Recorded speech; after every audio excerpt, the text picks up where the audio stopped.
Glad to see everybody here today. This is a good-looking crowd. And I mean good-looking crowd. Well, I am so thankful that Miss Jessica does such a great job here. I'm telling you, she's got a little leaflet inside your bulletin for you. This says everything, almost everything. Now the rest Brother Cook will tell us about. Today, Brother Cook is here to preach for us in a view of a call. We would like to give him all our attention.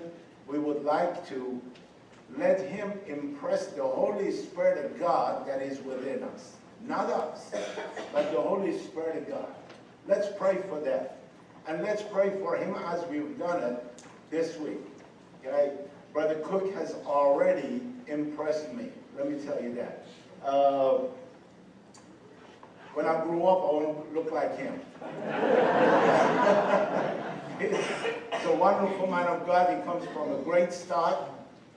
You probably will get to meet Brother Jack, hopefully tonight. I was hoping to see him today, but he'll be here tonight, I'm sure. He was here last week. And I'm not going to take your time. Brother David, would you please come preach to us? Thank you. Well, I think when you said good looking, you were talking about me, right? Not them.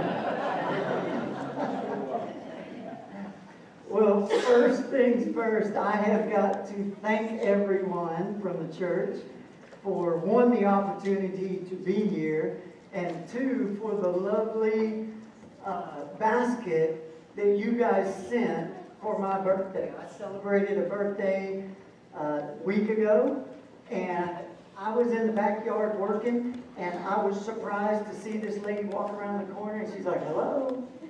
And she was delivering this basket that you guys sent for my birthday. Now, I got to tell you, I was scared at first. Because what most of you don't know yet is that my wife and I share the same birthday. We were born on different years, but the very same day. Now, I'm not going to tell you which one of us is older. Because one of us is 3 years old.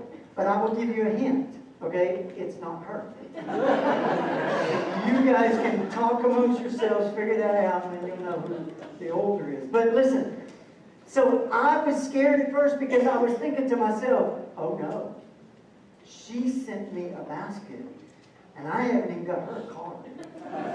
I'm thinking I'm dead, right? So I was delighted to see that it was from you guys. Listen, it just goes to show you how friendly this church is. I've been to a lot of churches. I spent 22 years in the Air Force. That means I made a living out of moving. I moved every 3-4 years, which means I've had to go to a lot of churches. One church we went into, our whole family got there. We got there a little bit late, and we walked in, and we didn't know where the front door was, back door, how to get into the sanctuary. We didn't know any of that information. So we walk in, and we meet this couple, and we said, look, we're new. This is our first time. We don't know where to go. And she says, well, what you need to do is you need to walk down this hallway right here. When you get to the end, look to your right. You go down that hallway, and there's double doors right there. So I'm thinking, perfect. So then we're walking down the hallway, and we get about 30 steps away, and she yells at us. She's leaving. She was in the first service, right? So she yells at us. She says, oh, by the way, you're late.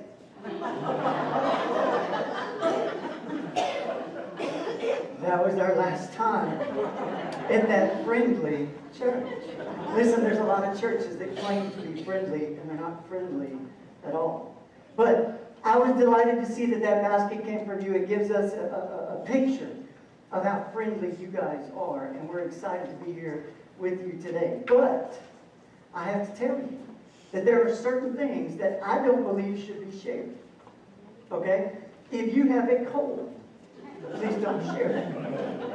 If you have Ebola, swine flu, there's certain things that you just don't share.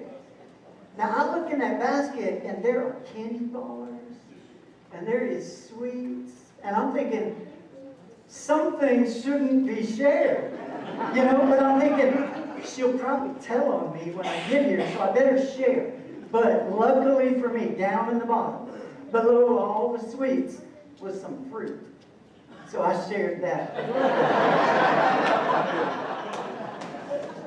If you want to know, I think there's one candy bar left. If you want to know how wonderful that was, you see me this afternoon over at the fellowship, and I will eat it and share with you how wonderful it is.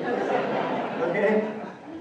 It is truly a blessing to be here. I want to ask my family to come up here for just 1 minute. I want to quickly introduce them. I know we got to go around and interrupt everybody's Sunday school class, but not everybody was here. So this is my wife, Monica. If you have not gotten the privilege of meeting her yet, we have been married. Next month. We will celebrate our 29th anniversary together. We were engaged for like 3 years. So she has put up with me for a long, long time. So she is my partner in ministry, and it's a joy to have her today with us. This is our oldest daughter, Caitlin. She is a senior at Dallas Baptist University, and she's studying macrobiology. Now, if you want to know more about macrobiology, and you want to know the details, I mean the scientific terms and all that kind of stuff, you come see me when we get over to the fellowship, and I'll point you in her direction. But I don't know anything about macrobiology and what you do with that. And I fear that both of them are going to be in that field somewhere, so they're going to be talking well above me really quick. But she is our little Hawaiian girl. She was born in Hawaii. So she is our little Hawaiian. And then her sister is our little Floridian. She was born in Florida. And this would be Paige. She is a junior in high school. And Caitlin likes to refer to her as Joseph. See, as parents, you know, deep down inside, we all have a favorite. Don't we? We don't talk about it, but we have a favorite, right? So they have amongst themselves determined that Paige is our favorite, so she calls her Joseph, like the chosen. But we joke about it all the time, and I'll tell Paige to her face right in front of Caitlin, "You're my favorite." And then Caitlin's like, "Wait, I got it." And I'm like, "Oh yeah, I forgot you were there. I mean, you're my favorite." But you parents know there really is a favorite. We just don't tell them, right? But that's my family, and you're going to get to spend a little more time with them this afternoon. So we'll be able to share some time with them this afternoon. But today, I would like to talk more about me and tell you all kinds of things and stories, but there's time for that. And it's not now. This is the time that we proclaim the name of Christ. This is the time that has been set aside for that purpose. So with that brief introduction, let's do that. Let's proclaim the name of Christ. Now, Brother Adam read our text for us today, so we're going to be in John chapter 1. So while you're turning there, let me just ask you a question. Don't you hate it sometimes when people just don't get to the point? When they beat around the bush and you can't figure out what they really want, what that piece of information is they're really trying to communicate. Now listen, for some people, it's not their fault. Okay, we have to give them the benefit of the doubt.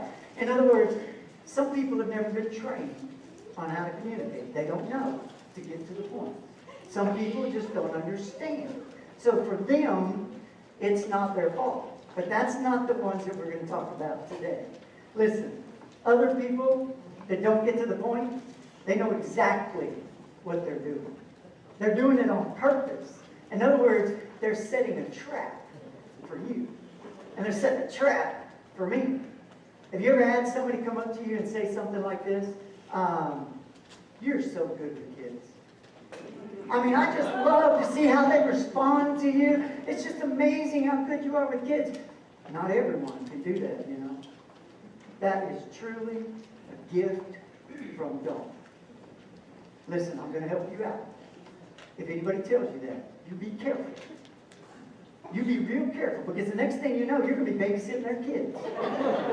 Or you'll be teaching a Sunday school class full full of 10-year-olds that are stuck in their terrible twos. You understand? We run into those children, right? So they're beating around the bush, right? Other people are even more deceptive than that. You ever heard this one? So what are you doing this weekend? That's a trap. They're not getting to the point on purpose. That's a trap. You be very careful what you say next, especially if you want a pickup truck. Okay? And they don't really care what you're doing this weekend. They care about you because they want your muscles and they want your pickup truck. They've already got your weekend planned. So you be very careful. It's a trap. I speak from experience. That's right. I never saw it coming. He was a great friend of mine. His name was Jeff. He asked me one time, he says, what are you doing this weekend? I'm like, nothing. What's up? Oh, we're going to have a barbecue. Why don't you guys come over? We're going to have a barbecue. I'm like, how can you say no to barbecue? Listen, if barbecue is involved, run.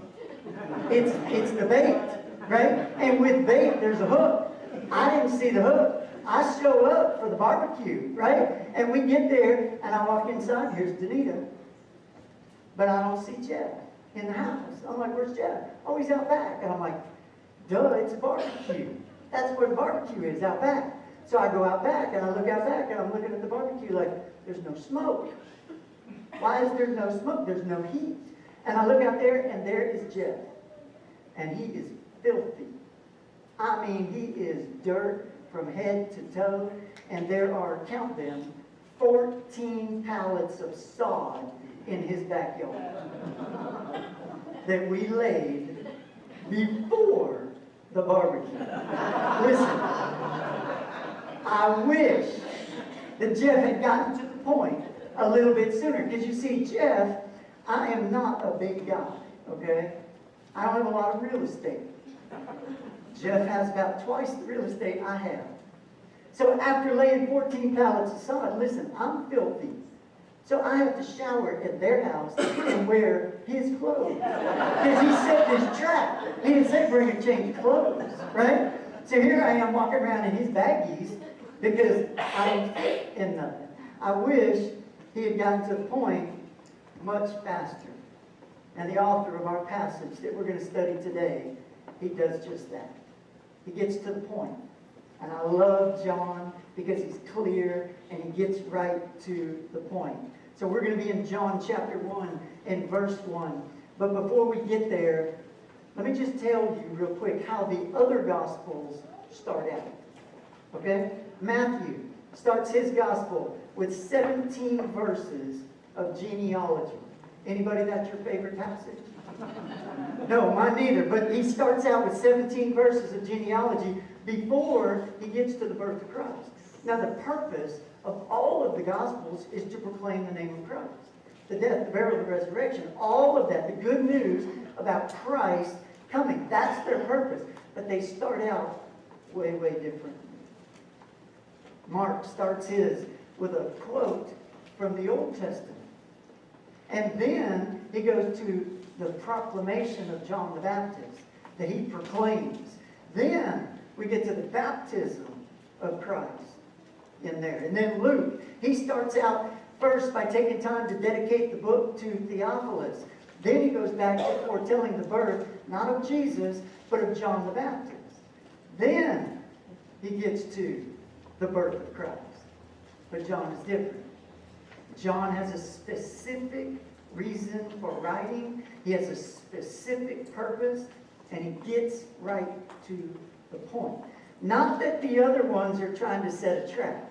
Not that they are beating around the bush, but there's more important information there too. In other words, sometimes when we're studying the book of John, we got to go to one of the other Gospels to get the entire picture, don't we? So they're all important, but I love John because he's clear. Look at this in verse 1. It says, in the beginning was the Word, and the Word was with God, and the Word was God. Now the word there is Jesus, right?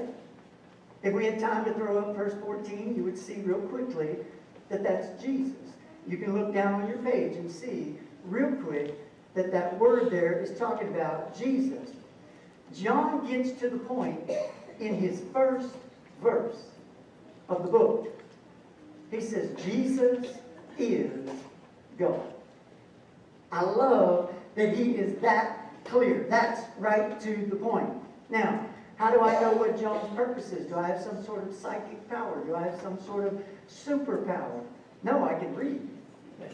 Watch this. Look what it says over in John chapter 20 in verse 30. It'll be on the screen for you. It says, now Jesus did many other signs in the presence of the disciples, which are not written in this book. But these ones, the ones that are written here, the entire book of John, everything that he put in this book, he says they're written for a purpose, a specific purpose, which is threefold. Number one, that you may believe that Jesus is the Christ. Isn't that the point that he made in verse 1? He waited till chapter 20 to tell us his purpose, but then when we compare it back to verse 1, he hit it right on the target, didn't he? And then number 2, to believe that Jesus is the Son of God. And then number 3, that by believing you may have life in his name. Now that's clear, isn't it? Not every book in the Bible do we find the purpose that clearly spelled out for us. And that's why I love John, that he gets to the point. He says, Jesus is God. He always has been. He says he's not new. And that's getting to the point. He wants you to know why he's writing, in other words. He's not setting a trap for us. There's no heavy boxes, no pallets of sod. You won't need a shower. You won't need to wear somebody else's clothes. He says, no, I want you to know why I'm writing, and then I'm going to explain it to you. I'm going to summarize it in the very first verse. Jesus is God. Now watch what he does next. There are 3 major themes that run throughout the entirety of Scripture. Number 1 is the theme of creation. We see that in Genesis, don't we? And then we immediately see the theme of the fall, followed by the theme of redemption. Now here is why I like John, because he summarizes stuff down where it's easy for us guys that aren't very smart, right, to get it. He summarizes all 3 of those themes in the first 13 verses of the book of John. In other words, he summarized the entire Bible in 13 verses. He summarizes the theme of creation in just 3 verses. That's the ones that we're looking at today. That is right to the point. John's not messing around, is he? He's getting right to the point. Now, personal preference. I hate long emails. Anybody with me on that? When you write me an email and that sucker's 2 pages long, don't ask me next time you see me, did you get my email? Because listen, when I see that there's a couple, 3 pages, I can't get to that big black X at the top of the screen fast enough to get past it. I want to get to the point, right? So get to the point, and then maybe I'll ask you for the background. Then I'll read the 2 or 3 pages, right? But I hate those long things. John says, I'm going to tell you all about creation in 3 verses. He's already started with, he's God, right? Look at what he says in verse 2. He says, he was in the beginning. Remember I said he's going to talk about creation? In the beginning with God. All things were made through him, and without him was not anything made that was made. Now that's right to the point, isn't it? John says Jesus is the Messiah because he was there in the beginning. He says because he's the God of creation. Now a lot of people in this original audience here in the 1st century didn't believe that. They didn't believe that Jesus was the Messiah. In fact, there's a lot of people today that still don't believe it. They're still looking for the Messiah. Why is that? Because the Messiah that came was different than the Messiah that they were looking for. They weren't looking for a suffering servant. They were looking for somebody to kick the Romans out, weren't they? So a lot of them didn't believe that Jesus was the Messiah. John says, but Jesus was there for creation. He's making the case for Jesus as the Christ. You see, anybody could have claimed to be the Christ.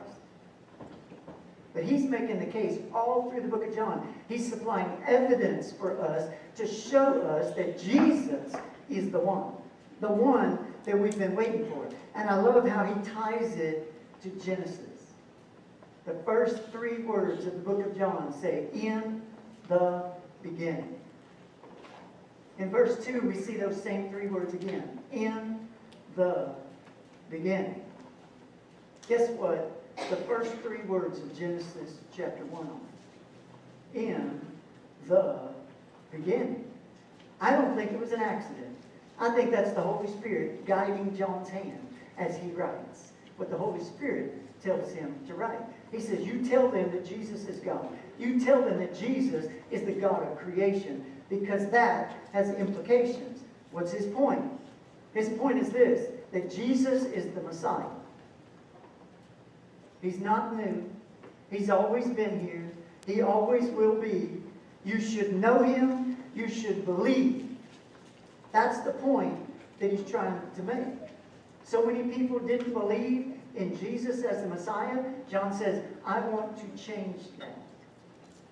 So many people say, well, they don't need Jesus. Don't we run into that today? Don't we run into people all around us that, I don't need Jesus. Why should I go to your church? What is this card you just handed me? With times and all this stuff. I don't need Jesus. Have you seen the house I live in? Have you seen the car I drive? I don't need him. I'm doing fine on my own. John says, no. I want to show you your need for the Savior. John wants to change that. Then there's people like this that say, I have been so hateful, so sinful. I don't deserve Jesus. Now those people, I think, are accurate. We don't deserve Jesus, do we? But just because we don't deserve him does not mean that we don't have value to him. And that's where I want to spend just a little bit of time this morning, because if God is the God of creation, then we have value to him. Don't we? Even when we don't feel like we have value. And that's why John ties Jesus here all the way back to creation. Whether we deserve him or not, we have value. If he's the God of creation, he created everything, didn't he? I meet people all the time that they go through life so depressed. Listen, we have been working with your search committee now for, I don't know, a month, maybe? And when I came down a week ago Thursday, 2 hours and 20 minutes. Yeah, I counted. 2 hours and 20 minutes of questioning. And I'm telling you what, we had a good time in that room, didn't we? And I don't know how many of you were in that room, but we enjoyed. For me, it was a time of fellowship.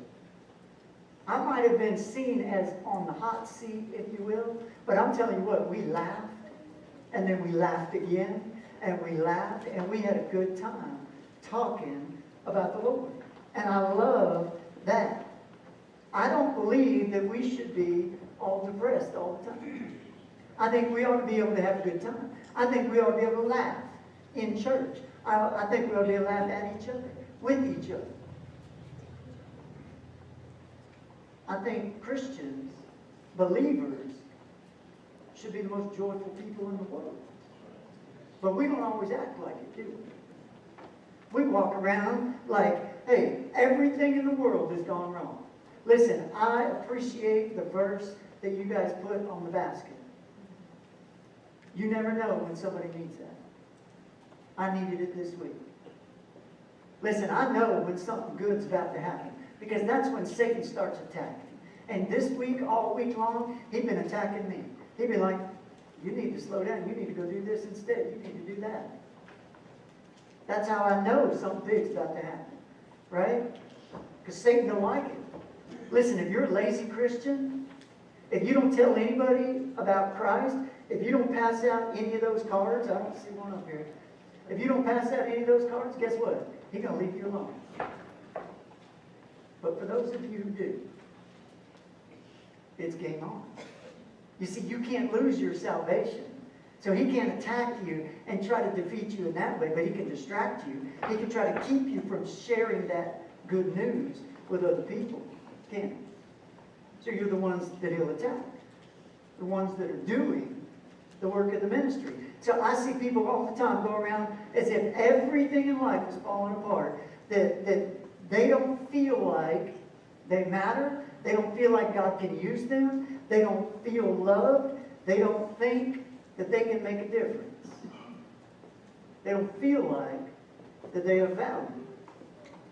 But if God is the God of creation, that truth alone is the solution to all of that, isn't it? We have value to Him because of that. Not because we've earned it, because we can't. And it shows in everything they do. Listen, as believers, this passage should be an encouragement to us. And the passage that follows as well, we're going to talk about that one tonight. If Jesus is the God of creation and He created everything, then that means He created you and He created me. And we look in the mirror and we say, well, I don't like me. Really? God created you. He created you perfect. He's a pretty creative God, isn't He? You ever noticed in the fall, when all the leaves start to turn, they all different colors? You're lucky. You're lucky I'm not God. Because they would have been just green and then brown and gone. I wouldn't have changed them. I'd been like, I got things to do. We got to move on, right? But no. And they all change at different paces and different colors. And how many different trees are there? How many different fish? How many different bugs do you have to squish in your house? Right? That's how creative He was with that. Why is it that we look in the mirror and we say, well, I don't like me? If God's the God of creation, He created you. And that means you have value. And here's the thing that I want to spend a little more time on. You don't get to determine how much value you have. You don't get to choose that. You see, there's three major things that determine whether or not something is valuable and how much value that has. The first one is this: who owned the item in the past? Either who owns it now or who owned the item in the past. That determines value. Now, one weekend we were sitting at the house, and again, I didn't see it coming. My oldest daughter, Caitlin, she says, hey, Dad, what are you doing this weekend? Like a sucker, I said nothing. And that weekend, I found myself in the truck driving all over East Texas garage sailing. Because she loves to go look at garage sales. Now listen, garage sales are just places that you go to look at other people's junk that they're tired of and been storing for years so that you can pay too much for them and then bring it back to your house and put them in your garage until you're tired of it and then you sell it to somebody else, right? For too much money. That's what a garage sale is, but sometimes you find good stuff there, don't you? There was a gentleman one time, he went to a garage sale and he was picking through the stuff and he wasn't really seeing anything he liked. But under a tarp, back in the back of the garage, he could see the bottom of the wheels of a motorcycle. So he asked the gentleman doing the garage sale, he says, how much for the motorcycle? He hadn't even seen it. And the guy says, man, that bike doesn't even run. It doesn't run. I bought it years ago. It's been sitting here. One day, I'll get the time, and I'll get the money, and I'll put it together. But he says, come on, man, everything's for sale. How much for the bike?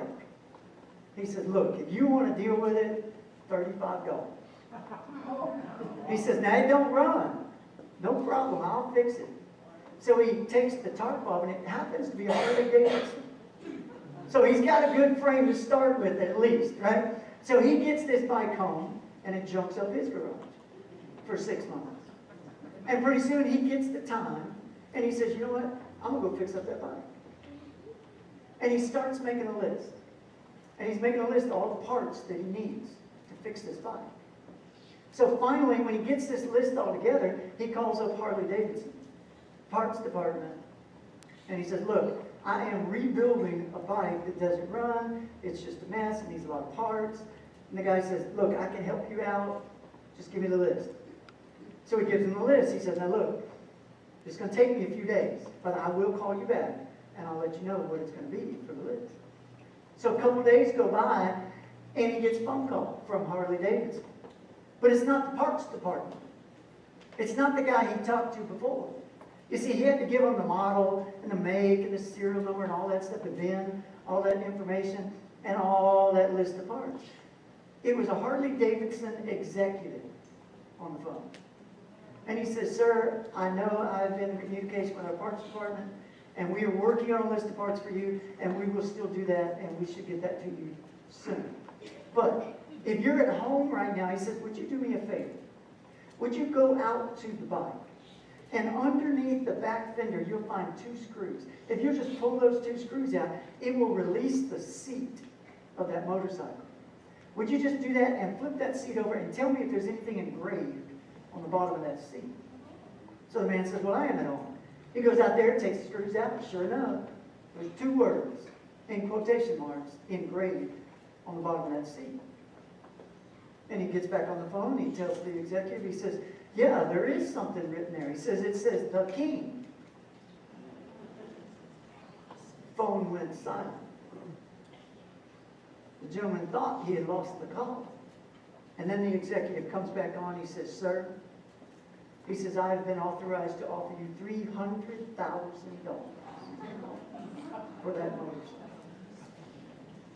Now he couldn't believe his ears. Like, did I hear that right? $300,000? I paid $35 for this thing in a garage sale. Now I know what most of you are thinking. You're going garage sailing next weekend. He says, no, look, man, let me call you back. Let me just think about this and wrap my head around this. So he's wrapping his head around this, and before he could call the executive back, Jay Leno, then the host of The Tonight Show, calls him. Sir, I hear you have a motorcycle for sale. I'm here to offer you $500,000 for your motorcycle. Now, what in the world would make a $35 motorcycle worth $500,000? Who owned it? The king himself, Elvis Presley. That was his bike. So who owns an item, or who owned it in the past, is one of the things that determines value. Here's the other thing. Here's the second thing. What someone is willing to pay for an item.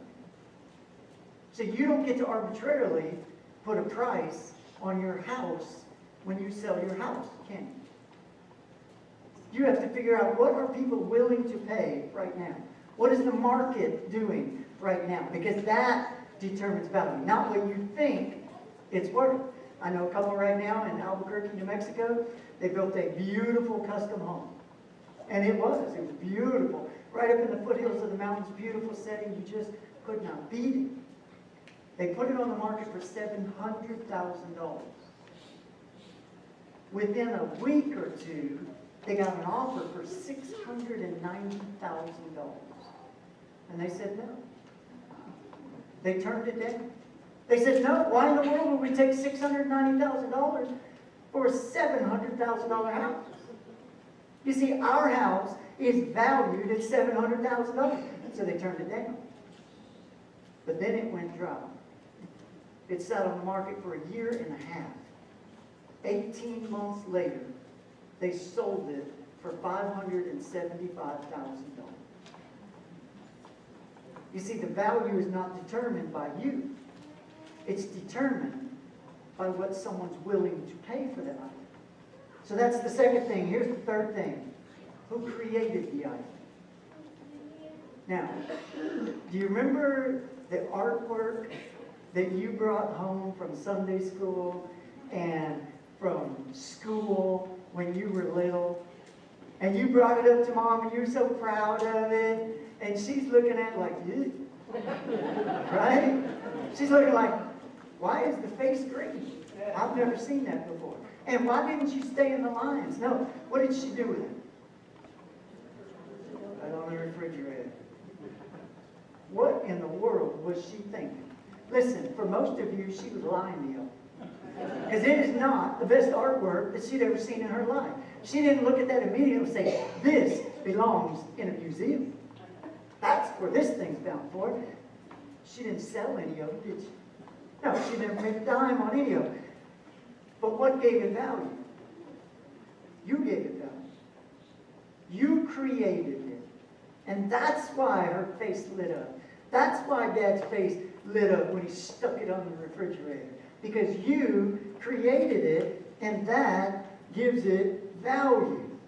Now, if I create something, it might not have very much value.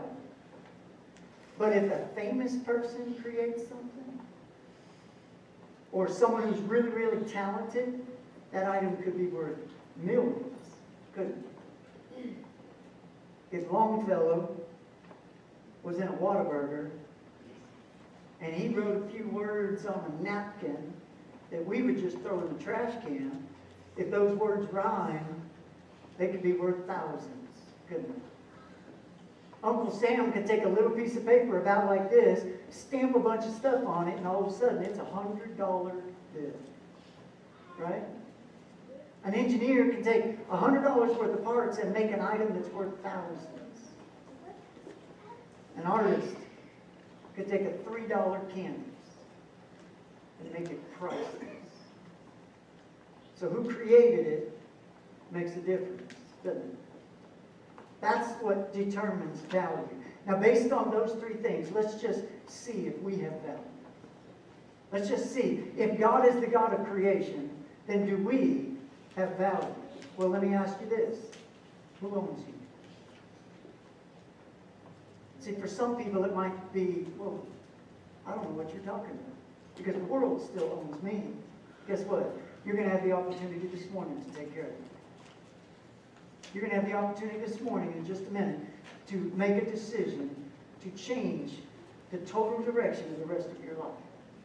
Because you don't have to be controlled by the world. For believers, guess who owns you? According to 1 Corinthians, you're not your own. For you've been bought with a price. You've been bought with the precious blood of Christ. So for believers, if that is true, why is it that we don't act like it?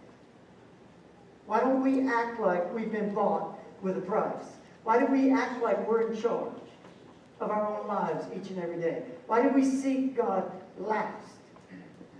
Listen, I love it. I've heard so many people, Brother Jaleel, say that we have been praying all week.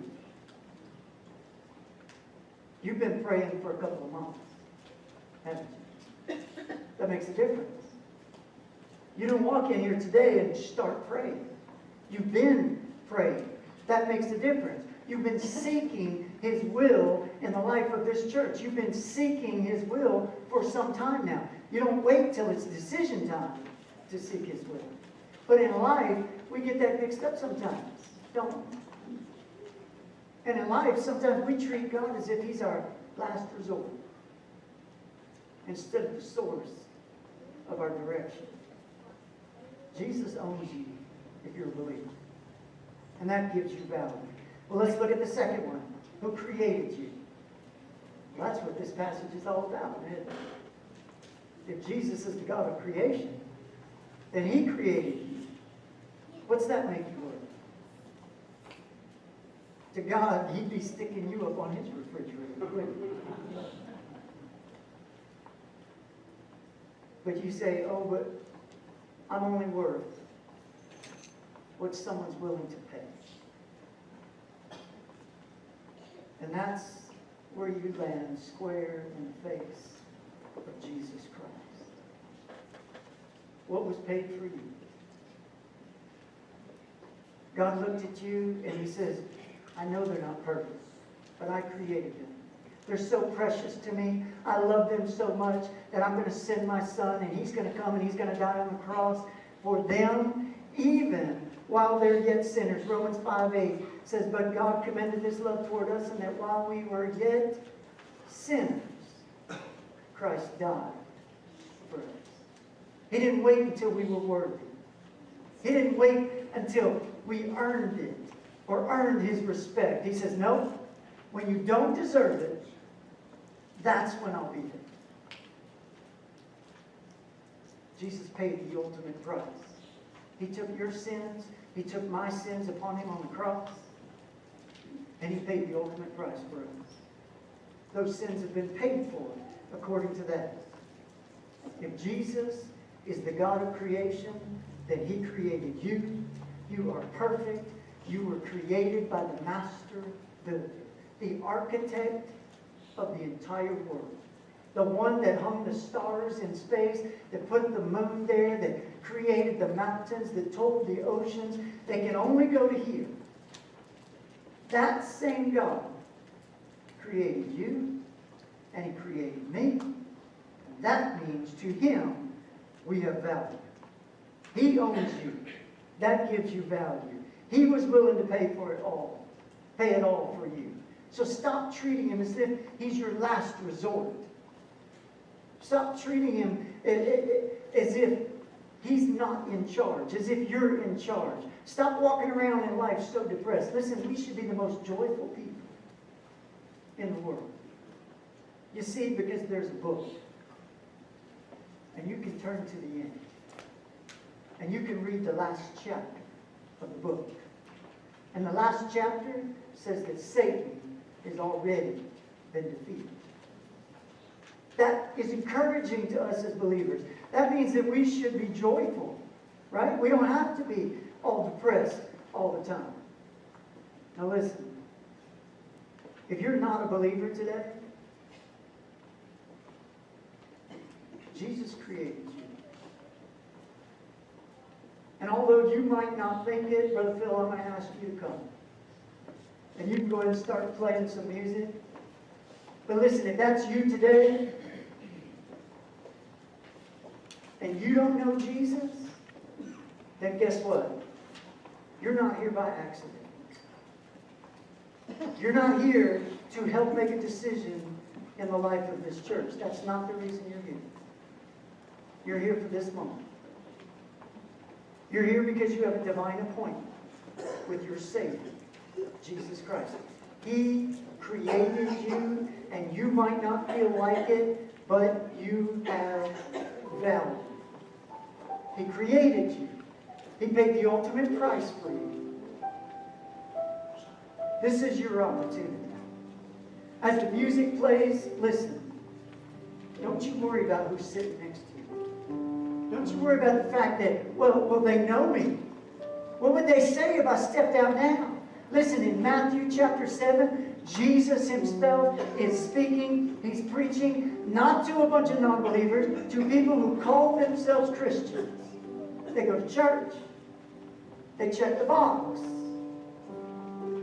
And He says at the end of that chapter, He says, many of those people that say that they're Christians, He says, many will say to me in that day, Lord, Lord, did we not prophesy in Thy name? Did we not cast out demons? Did we not sing in the choir? Did we not play an instrument? Did we not teach Sunday school? And Jesus says, depart from me. I never knew you.